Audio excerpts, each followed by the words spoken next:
She's one of our favorite speakers here at the museum that we've ever had. She does a wonderful job. She's here all the way from Cody, Wyoming, the Buffalo Bill Center of the West. Please welcome our good friend, Karen McWhorter.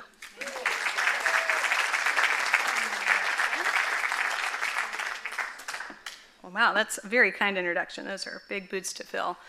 I am so glad to be here today. As Seth mentioned, I've been here at the booth before. This is my third visit. I'm thrilled to be back in Cartersville. And as I've done in the past, I always want to start with a quick invitation to you all to come to Cody.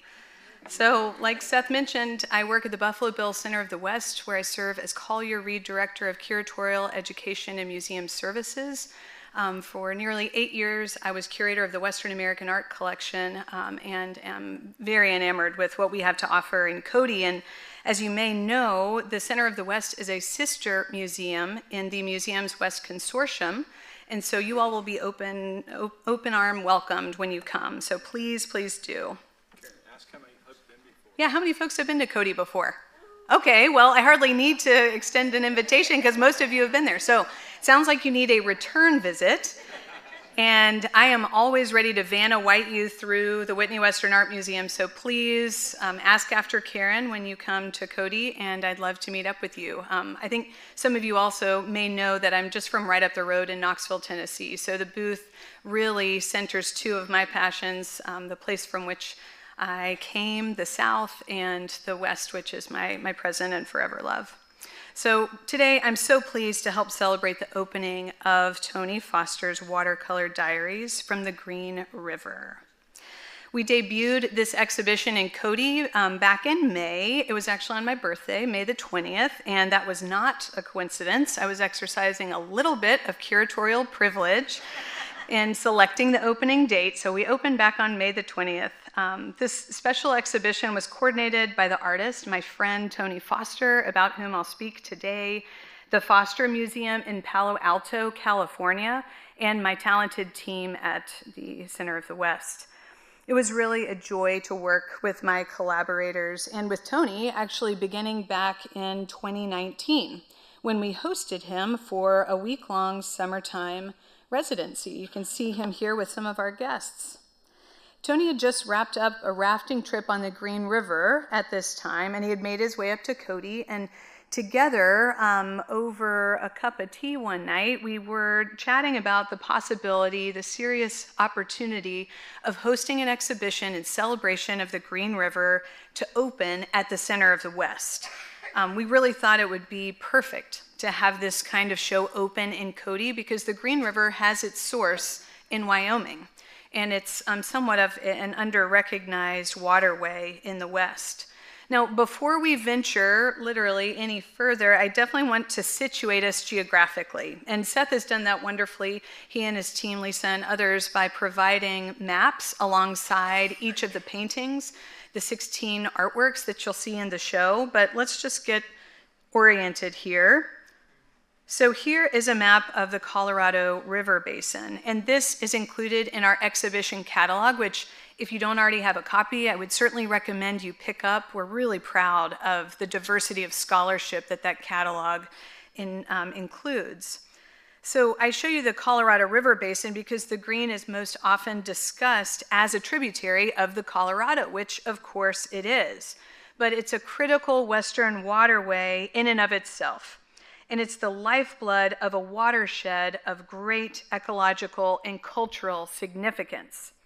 Its headwaters are located, like I mentioned, in Wyoming, up in the Wind River Mountains. So at the very top of the screen here. From the highest elevations, where it really starts as glacial melt along the Continental Divide, it courses southward to Utah, and then jogs east into Colorado, and then back into Utah, where it ultimately joins up with the Colorado River southwest of Moab. So let's zoom in a little bit, just on Tony's Green River journey and the Green itself. You can see here Tony's painting sites are pinpointed with red on the map. This evening, I'm going to primarily focus on that northernmost red dot, noting Green River Lakes. That is there at the beginning of the river's 730-mile length.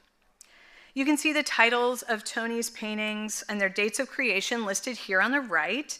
And it is notable that 2 of the paintings actually date back to 1990. Yeah, so back then, a larger project on the Green River wasn't yet on Tony's radar, but he was already well enamored of the American West and had made trips to the Green River before, including a trip in 1990. Interestingly, these early paintings would serendipitously dovetail with our later endeavor. A subsequent trip to the American West in 2018 brought Tony back to the Green to work on a major painting of Steamboat Rock. So you can see Steamboat Rock here in the left side of the picture frame. It's kind of cut off. We'll see the painting here in a moment. This is located in Echo Park within Dinosaur National Monument in Colorado. This landform stands centrally at the confluence of the Yampa River with the Green. And you can see here the Green River is at left. In this image, it's clearer, it's bluer, it's greener. And the Yampa is coming in at the right. It's quite brown, it's more heavily laden with sediment. So we're looking at the confluence right here. And there's a car park down here, which you can't see, and Tony has scrambled up the hill here to paint from what he has decided is the perfect vantage point, high above this iconic horseshoe, which winds its way around Steamboat Rock. This is the painting that he created from that site. This is upstairs on view. It's one of the largest paintings in the exhibition. And this was initially intended for another project, and it still may be included in a future exhibition all about time. And geological time is quite visible in this image. But this impressive watercolor would provide another spark of inspiration for a cohesive body of work on the Green River. But according to Tony, it wasn't actually these 2 trips that inspired the project. His true muse are actually these very small but beautiful fossils. These are Green River Formation fossils, and specifically it was the fossilized freshwater fish that Tony loved. So these are some of the most popular fossils in the world. They're in almost every major fossil collection, natural history collection. I was lucky enough to spend some time yesterday at Tertullis Science Museum, which is another gem in the cultural crown of this area. I spent an entire day from 11 to 4 there with my nephew and 2 nieces and our family, and they just had a blast. And of course there I saw some Green River Formation fossils, was thrilled to see many more in the exhibition upstairs here. These are easy enough to source in western Wyoming. You can come visit and I'll show you the way. So the Green River Formation fossil record accumulated along the shores of 3 Eocene-era lakes. And among the fossil record are more than 20 species of fish, 100 varieties of insects, also plants, lovely leaves, rare fossils of mammals, and a few amphibians. So it's a really impressive record. And Tony relates this in the exhibition catalog, but he will tell you too in conversation, he often gives these fossils to their friends on their 50th birthdays. So the fossils themselves are 50 million years old, and that'll help put a 50th birthday, albeit a milestone, into perspective. So he has quite a collection of these, and he's incorporated many into his artworks. So here's Tony chipping away at Warfield Quarry. So like I mentioned, you can do this too. Come to Cody. We'll take you south and then north and west a bit, just near the Idaho border. These are actually at privately owned quarries where you can pay a small fee and spend your day chipping away to find many a fossil. And as long as it's not something anomalous, you can take it home with you. And that's just what Tony has done. So after this particular fossil hunt in 2019, Tony made his way to Cody, where he shared some of his haul alongside a selection of lovely paintings with our visitors during that residency that I showed you pictures of. And as I mentioned, it was at this time that we really committed to organizing a major exhibition. But what we didn't know in 2019 was that we would have to persevere a pandemic that would greatly impede Tony's transatlantic travel, which was required for him to create the paintings for this show.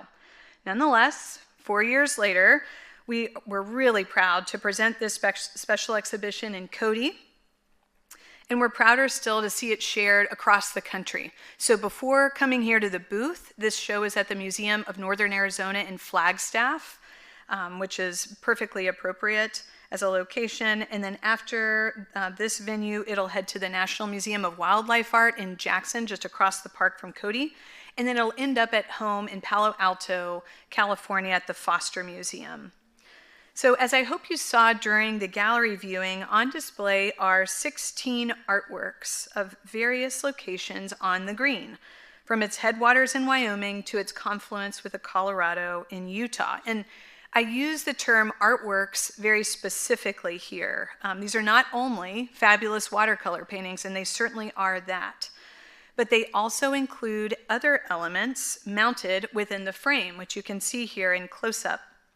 Tony calls these other elements souvenirs, and they include inscriptions, excerpts from his journal entries. Daily diaries are an absolutely fundamental part of this artist's process. They also include small sketches, collected, purchased, or commissioned objects like fossils or beadwork. Also bits of map, again, to situate you geographically, because place is so critically important to these artworks. So all of these together, not just the paintings, but everything together, they relate Tony's personal experience of places and also their histories. So these beautiful and highly detailed artworks, those together themselves create, as a group, a journey. And that's another very specific term. And here you can see one leg of the journey.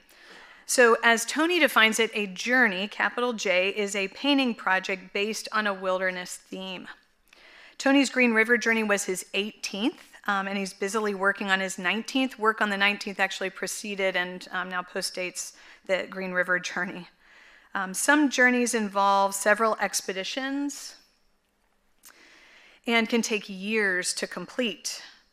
Some, like watercolor diaries on the Green River, are specific to a particular place, while others span entire global concepts, like his latest, Exploring Time, Watercolor Diaries from Moments to Millennia. And as just a quick aside, I bring here a screenshot from the Foster Museum's website. It's an incredible resource. If you have an interest in Tony, want to know more about his life, his work, his journeys, check out that website. Great video content. Awesome clickable links. And if you're ever in the Bay Area, so you're visiting Stanford, you're in San Francisco, pop over to Palo Alto to the museum, which is a gem. It's lovely. They have great programs as well. So in addition to the artworks, which form a journey, the exhibition also includes a 7-minute film called Painting the Green. And this pulls back the curtain on the realities of a plein air painter's work. And in a moment, we're going to watch this together. I was so excited that Seth allowed me to kind of hold off on showing the film in the gallery so we could share it here together. And it's truly just a fabulous feature film. You'll hear Tony himself. I certainly wouldn't want to deprive you of a fabulous British accent. You'll also hear from me and some of his other friends and respected colleagues as we travel vicariously with the artist on a generally arduous but undeniably breathtaking journey. We'll go by foot, by raft, and by canoe to some of the most remote stretches of the Green River. So while I definitely enjoy vicarious travel, standing in a beautiful gallery space like here at the booth and looking at these paintings, I count myself as extremely lucky to have actually traveled with Tony. So back in the fall of 2022, I met up with the artist and a film crew in Pinedale, Wyoming. This is just a capture from my cell phone. And we were going to embark on a backpacking trip into the Wind River Mountains in the west central part of my state. I'd come to contribute an interview for the film and to assist and observe Tony as he produced a painting of Green River Lakes. This would be the last painting for the exhibition, but it represents the source, the start of the journey. If you asked Tony, he might tell you that I just came to fly fish, and I did do a little bit of that, but I promise you that I was there on the job. I was on the clock, an art historian in the wild. These two things don't often go together, but I am a living anomaly.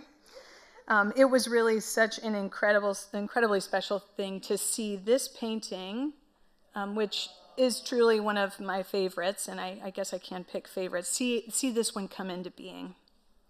So on our Wind River trip, I had brought along this, and I've got a picture of it in my backpack. So I brought along this book, or part of a book, an excerpt from Anne Zwinger's Run, River, Run, a naturalist's journey down one of the great rivers of the American West. And I know to most people it seems sacrilegious to cut an excerpt from a book, but when you're backpacking, you've got to be attentive to weight.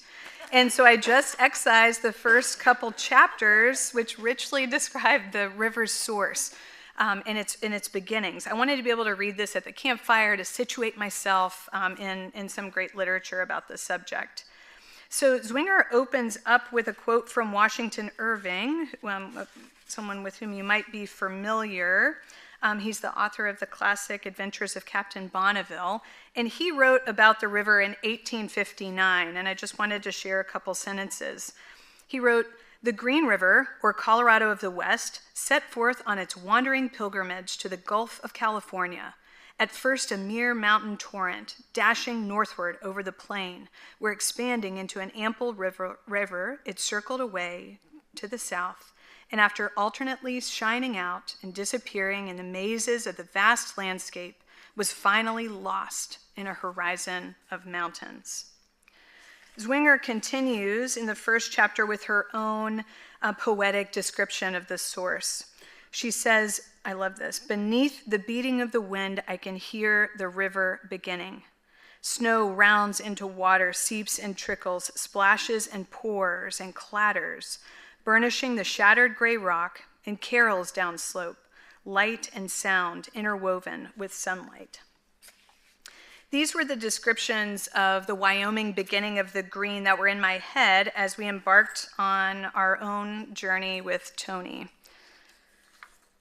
But watching Tony paint the Green River in situ, in place, deepened my appreciation for the river's ecological and geological significance, definitely.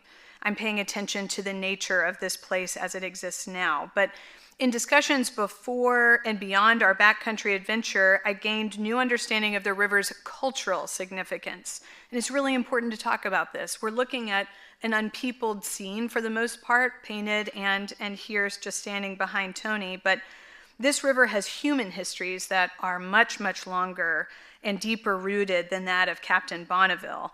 Art historian Jim Ballinger, who's included in the text upstairs, he's noted the Green has a complicated history that includes indigenous peoples, Spanish explorers, fur trappers, gold rush migrants, and Mormon settlers.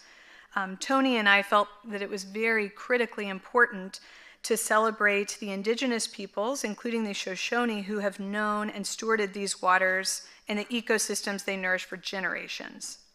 So Tony's artworks do celebrate and acknowledge these historic and continued connections.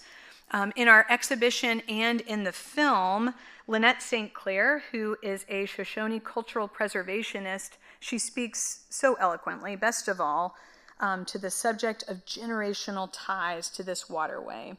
And I do want to take a moment and screen the film for you so you can hear Lynette, you can hear from Tony, and then we'll jump back in to my part of the story.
Well, it wasn't really difficult. I found it fairly early on.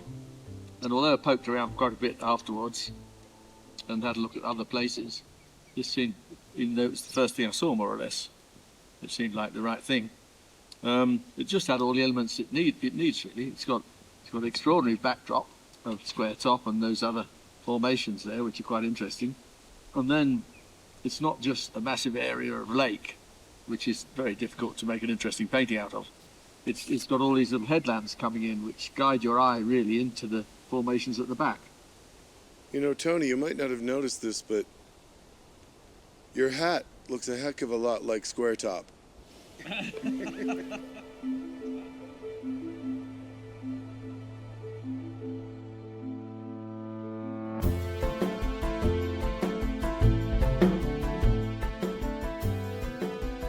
So we are here to accompany Tony Foster, our friend, the fabulous artist. He and I and the Buffalo Bill Center of the West were interested in celebrating the Green River. The Green is one of the most important watersheds in the West. We call the Green River the Buhi Ogwe, and literally translates to green water or green river. And it's a powerful place. We always say it has boha, which is medicine. And when you look at it or you're around it, you can feel that sense of energy that you can get from that. And just the landscape itself, you know, it's a powerful thing. It's never static, it's always changing. And that's the beauty of it.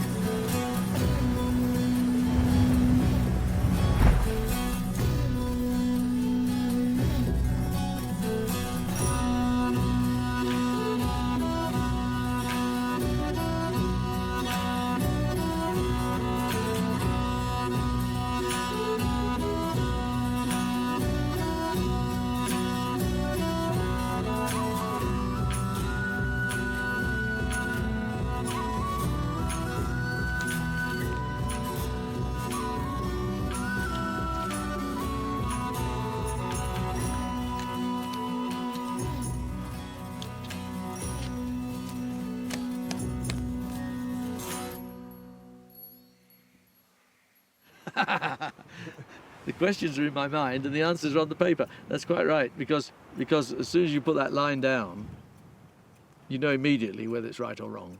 And if it's wrong, you rub it out, and if it isn't, then you carry on. And so it's every inch is considered. Now, I don't paint like a lot of people. I mean, I love Winslow Homer, for example, who could beautifully describe a landscape in about 10 wonderful deft brushstrokes.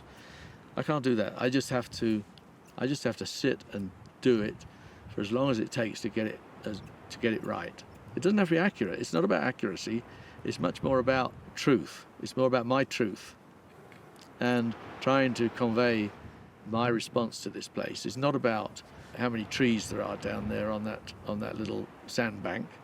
I don't care how many there are, really, so long as I get the impression of those trees as I see them. That's the important thing. And somebody will come along and say, oh, you've missed out 3 trees. Okay.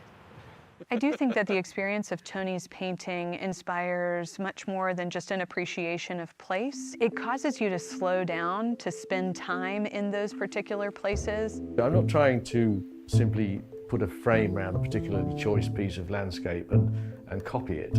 I'm trying to evoke what it actually feels like to live there for a while. Well, Constable, one of the most revered landscape painters ever, said a landscape painting is a view seen through a perception. And that's what I love about it, in that whatever view I find, it's my perception of it that people are going to see when the painting's finished. And the marvelous thing I always think is if you had 2 artists sitting side by side painting exactly the same thing, their paintings would be entirely different. I don't think most people appreciate how challenging it is to paint in watercolor. The fact that you get one go at the whites, for instance. He's not painting from a photograph that someone else took of a wild place. He's taken the effort, he has put in the sweat equity to get to the most beautiful places in the world, to paint them. My personal motivation for supporting Tony Foster's work is, as an educator, to be able to give our students the opportunity to see these arts, and what better way to do it than through nature. I think we share that relationship in terms of feeling the landscape in everything that you do. Wilderness should be important to all of us because what we do to the earth, we do to ourselves. People should care about Tony Foster's paintings because he cares about including us all in a conversation about art and wilderness and the beautiful possibilities when those two things are married.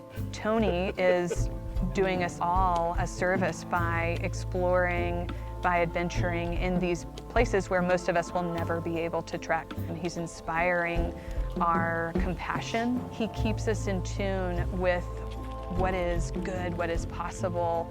In a way, he helps connect us all on an even playing field and implicates us all in joint ownership, really, of the world. If I ever did a perfect painting, maybe I could stop. That would be quite nice, really. I could retire. But until I do that perfect painting, I can't retire. Usuram buhi ogwe divisi zan navoin. Usuram ba damanakand. The Green River is a beautiful place, and water is life.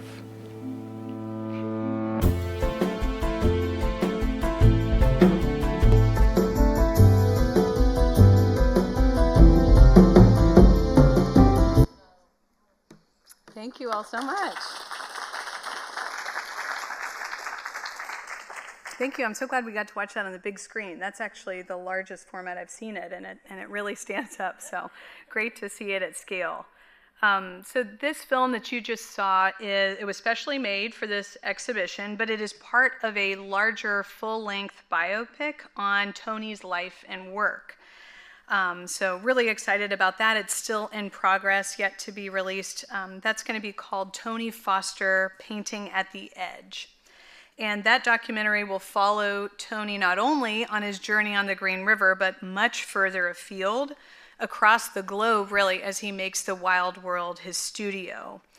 As you have begun to understand, Tony is part of a longstanding tradition of landscape painters in the American West and in the Euro-American tradition, but he's also incredibly singular at this point in time.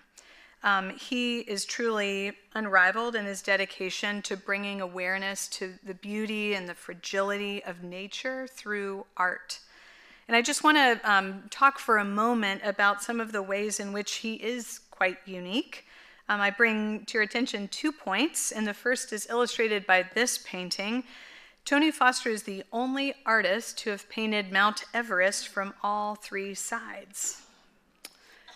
Here's one of his paintings depicting that journey. Here he is, bundled up. He actually almost died in the process of one of these trips. These are quite dangerous journeys that he undertakes, and here is another one of the sides, vantage points on to Everest. He's also an avid diver. This guy can do it all. So here he is underwater. And he actually devised a process for drawing underwater. Yep, allowing him to create paintings of coral reefs. So I know that there are some artists among the crowd, and what he uses is architect's drafting paper and a water-soluble Caran d'Ache pencil, almost like a watercolor pencil, to create a sketch under the surface and then finish the painting up top. So I'm a watercolorist myself. Before I became an art historian, I was a studio artist, so I'm always interested in materials and making, and I'm especially intrigued by watercolor. So I wanted to know everything about Tony's process, really from my first encounter with his work. Because unlike most plein air painters, he completes almost his entire work in situ. So for the most part, when those of us go outside to paint, we'll take a picture, reference imagery, we'll sketch something out, maybe make some color notes, and then bring it back with us to the studio. Well, for Tony, it's really important to do the work in the place, to finish most of it there. And I'm thinking, how in the world does he create such sensitively rendered and kaleidoscopically colored paintings, often at huge scale, out in rugged, remote locations amid totally unpredictable weather conditions? It's really a tall order, for sure, and he actually answers it with an ultralight solution, and I love that. He has honed his painting kit to the essentials. You can see him here. He's in the garden at the Buffalo Bill Center of the West holding his paint box, which is no bigger than the palm of his hand. It's this tiny little paint box that he's created himself with the colors he needs. And then he uses a plastic deli container lid, which you saw in the film, as a mixing tray. So nothing top of the line about that. He does not skimp, however, on brushes. He told me that he is always worried that he won't bring just the right brush, so he brings a number of brushes along. He carries, as you saw on his back, a folding drawing board. You saw him unfold that there looking above Horseshoe Bend. And this is actually made of marine ply, so it's water-resistant plywood that he routes out the back from, so to make it even lighter weight. And then it's foldable so he can pack it on his back. He rolls up his paper in a large tube, and I would be remiss without saying an aluminium tube, how he pronounces it. But he's got all that on his back, and he carries it himself.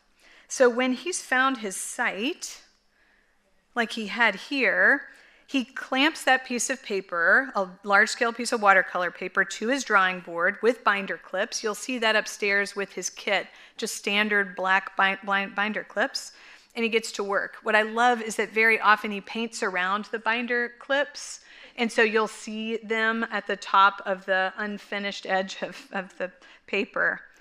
He sits on a simple folding stool, nothing big, and he works at remarkable speed.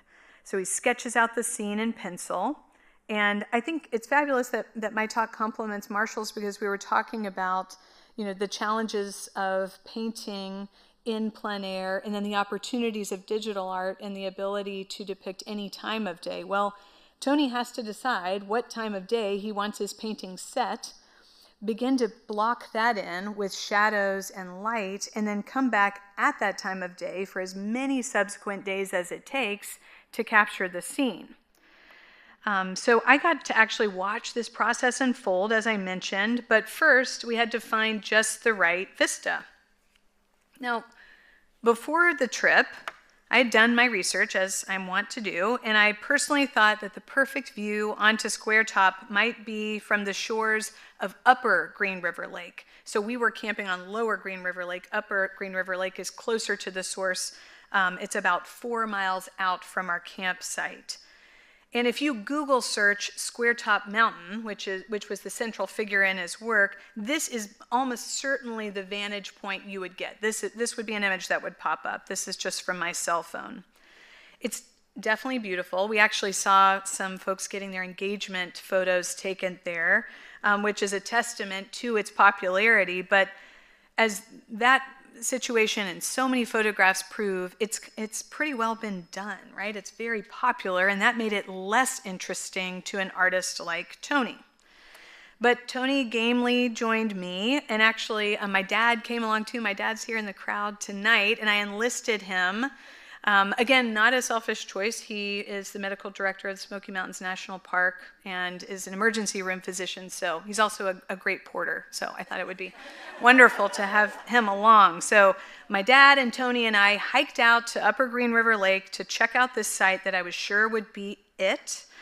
But we arrived at the lakeshore. We're stunned. It's beautiful. But it did lack complexity, and I got it, right? It's a straightforward view. Square Top's at the center. It's kind of overpowering its surroundings. So we hiked back that evening. We actually were racing sunset.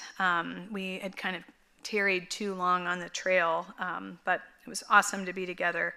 As we sat around the campfire that evening, Tony somewhat wryly commented, no one's ever managed to find me a subject, no matter how hard they've tried. And I hadn't been really wed to my thinking. I was just trying to be helpful. But I did eat a figurative slice of humble pie. And from then on, I left scene selection to the expert.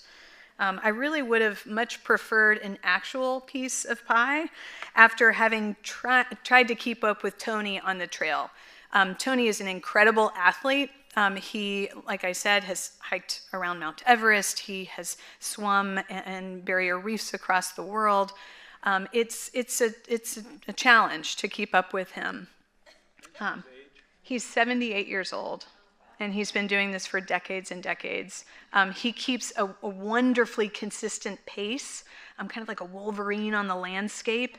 And I, as you might imagine, am pretty chatty, so I'm trying to chat with him and keep up and trying to keep Dad in the conversation too. So it was a challenge. But you know, we'd taken this foray. It was wonderful to be together, such an invaluable experience. But as it turned out, like Tony mentioned in the film, he had already found his perfect site, and it didn't even take setting foot on the trail to find it. So we first arrived to the campground, parked our cars. Tony went to stretch his legs with my dad, and I was being interviewed for the film that you saw, and they were walking around the lake's northern perimeter, and they were surprised to find the most amazing view just right over the hill from the car park. Yeah, just minutes from the car park. And from where they stood, and I'll show you the painting again, from where they stood at the Lower Lakes outlet, I love how Square Top is really nestled between the peaks of equal size, left and right, north and south. And there's this beautiful symmetry across the midline, and then also in the reflection of the lower lake. It's really a lovely composition, I think. And also the ridgeline slope toward Square Top such that your eyes are really drawn right to it. And this is more so the source of the river as we know it, because just left there at the lower left part of the picture plane is where the Green River truly begins this gorgeous course through green grasslands and heading southward. So the foreground here, you see this beautiful kind of situating green and rock-covered meadow. And you can see that the seasons are changing. Again, this is September. These lovely leaves at the bottom, those are sketches that Tony made on one of the days when it was rainy. He had collected these leaves and he couldn't go out to paint. A watercolor painting would, not fare well in rainy weather.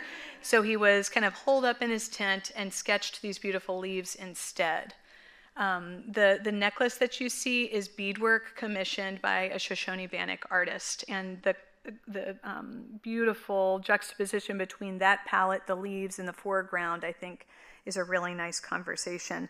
I do have to say that the sky in this scene is blue and clear, but that was anomalous on our trip. When we got there, there was a ton of wildfire smoke from fires, I think, in Canada or Idaho, that was drifting downward and kind of sopped in this area, and we were worried we wouldn't get the sky that we wanted. So it wasn't actually until the third day that it cleared up, and he captured it and then set the scene based on that. So Tony did later confess that he was kind of suspicious about hitting on the right thing just from this first foray from the car park. He did cite another experience where it took him 16 days and many miles to find just the right spot from which to paint the Grand Canyon. So this was certainly, an anomalous experience.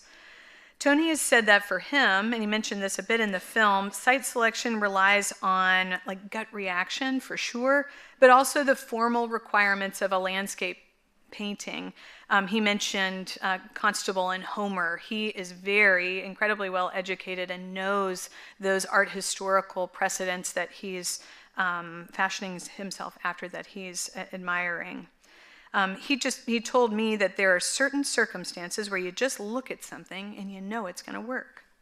And when I stood beside him at this site looking onto this scene, I definitely knew that it was going to work. I was going to do better than that. So Tony included the story of finding this scene in his journal entry that accompanies the painting. And I highlighted it here. So 7 miles, this was my doing. 7 miles, but find nothing better. We hiked the circumference, a convivial supper around the campfire. He had found it earlier. I love how honest and very blunt he is in his commentary. I'm getting too old for this. work badly in fierce sun. He's really real about the challenges that a landscape painter en plein air faces. But he also points to the importance of being with others, with friends, with companions in wild places. His trips are almost never alone. He's always with friends, with support groups, and that's a critical part of it. I'm really thrilled, I'm honored to be kind of immortalized in this painting. So in his journal entries that accompany the works, he always includes the names of the folks he's traveling with right at the top. And there I am, and there's my dad. So this painting will always have really special importance to me.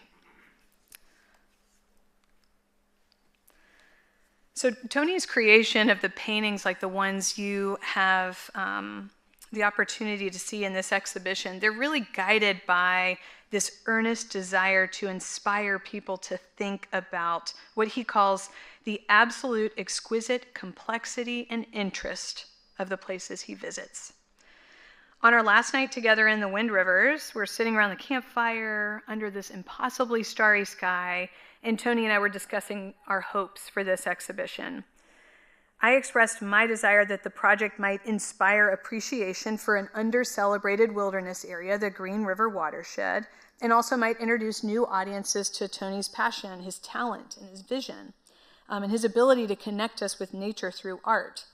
And for Tony, he relayed that this journey, as part of his life's work, is about, quote, looking at things in depth and thinking about them over a long period, and studying them, and trying to convey the sense of what it's actually like to sit in a place, absorbing the place. At a time in which much of our society has become increasingly disassociated with the natural world, we're driven to look and think quickly instead of deliberately. Tony's work encourages us to slow down and to recognize thoughtfully the value of wild places like the Green River. His work uniquely invites our curiosity about what makes this and other landscape subjects unique and why we too should care as much as he does. I'm happy to answer questions you all may have. Thank you so much for tuning in.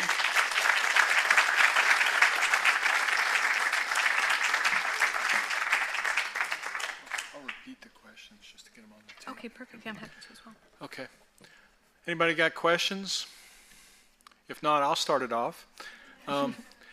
Being an art historian of sorts myself, my favorite Green River pictures are the Morans and the Michael Colemans, Yes. and that's what I think of when I think of Green River. That's not in here. Too cliche for Tony? No, it's not, but it has been done really well. And actually, in my catalog essay for our exhibition catalog, I kind of situate Tony against the art historical precedent of Wyoming painters of the Green River.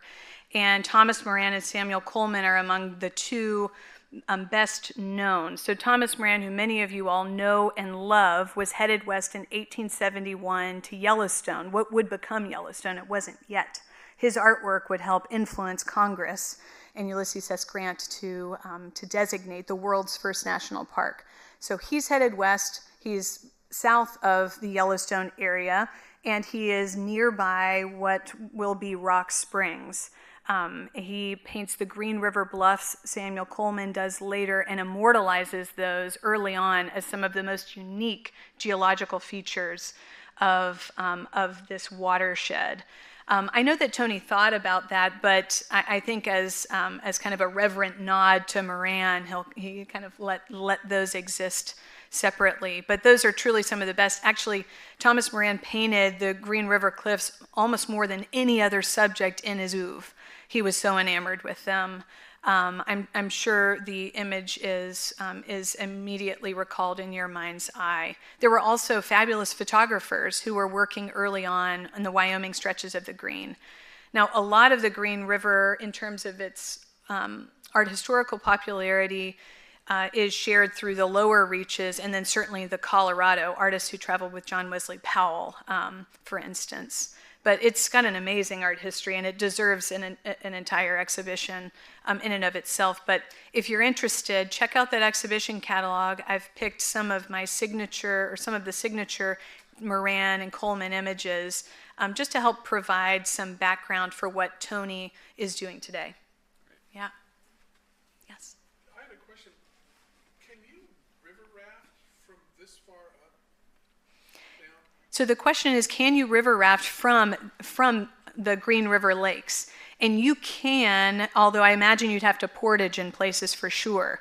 This is a really popular fishery, and again, that wasn't the only reason I was interested in being in this area, but you'll mostly see people in waders or fishing on the banks, and then it grows in kind of size and substance as it heads south, but you can certainly float in this area. And so from Pinedale, you take a really kind of rocky dirt road, but it's very passable, very accessible, and the whole way you're tracking the Green River. And you'll see plenty of anglers along the way. Yes, question? Did you get to see him actually paint, or did he not like that? Did you have to go find something to do? Great question. Did I actually get to see Tony paint? Yes and no. You all saw that note on his board, and that was to be taken seriously. I mean, he certainly prefers to kind of be in the zone and paint in relative solitude, because it is a very intense and fast-paced kind of work. He preferred to chat with us in the evening as we gathered around the campfire, but he was kind enough to let me kind of be in the periphery and watch it form. But interestingly, we went on this trip just before our, you all have a gala coming up. We do as well, and there's a whole week of arts events called Rendezvous Royale in Cody. Well, the only time we could make this trip work was like a week or two before that, and I had to rush back to put on a ball gown after being in the backcountry. And so I was only able to catch the first 3 days or so of this process. And like I mentioned, it was an overcast sky. We were cloaked in smoke. So I saw the full sketch of the scene laid down in pencil on paper, and then the beginnings of his color story developing too. But I think he would probably prefer to hang out with friends and colleagues on the hike and at the campfire afterward, but while he's working, laser focused. So how long did it take him to paint that? So this was a 5 or 6 day project. And I mean, the detail is incredible. And that's about how long, and this is one of the larger works, that's about how long this would take. Interesting to note that the small works are all 1 day paintings. So when he's floating on the green, he's got just that 1 day to stop, capture the scene, and they're smaller, but those would all be realized in 1 day. And he does pride himself on not completing much of the work back in the studio. It's almost all completed in situ. Yeah. If you were doing that in studio, it would take you 5 or 6 days, right? Yeah, I think so. If you were painting this in the studio, it would take you at least that long. And I think that's part of the beauty of the process. It's kind of a forced hand, too. You really have to, and maybe that accounts for that intensity of process. You've got to be in it to capture the light and atmosphere. It's so transient. And this was September. It very well could have snowed while we were there. It happened that it was much warmer, actually, than we anticipated. But fall in Wyoming could be anything. And he's taking tea breaks every 2 hours. Yeah, I'm so glad you mentioned that. So Tony's a British artist, and yes, he's an intense painter, but the man stops for tea. I recall that it was every couple hours on the nose. So you could be halfway up a hillside, and he was going to stop us, turn on the jet boil, brew a proper cup of tea, not an instant coffee, and take a break. And it was great to chat with him about it. He's like, you Americans, you're so rushed all the time. You're trying to get to that perfect vista that you've seen 100 images of. I mean, I was unfortunately the foil to this. I was proving his point. But it was really nice to just take a break and just chat and then sit down, pay attention to where you are. And I think after a couple of those, I too kind of adopted that mindset. And that was part of the reason why we were late getting back to camp, is we kept turning around and just melting over this scene. The sun was setting, the smoke in the sky actually created a pastel palette, so it was even more beautiful. And we just skirted in with enough time to prepare some backpackers' meals, and that was it. But yeah, tea breaks were part of the process. On the side of Mount Everest, probably, on the dinghy above his underwater scene. He doesn't take milk. I think he does at camp, but not on the trail. Irish breakfast tea, I do recall that. Very particular. When he was in Cody for his artisan residencies, we had set up tea time with Tony, and it had to be Irish breakfast tea. It's more robust, I guess, than English breakfast tea. Yes. Anybody else? How about it for Karen McWhorter? Thank you all so much. Appreciate you.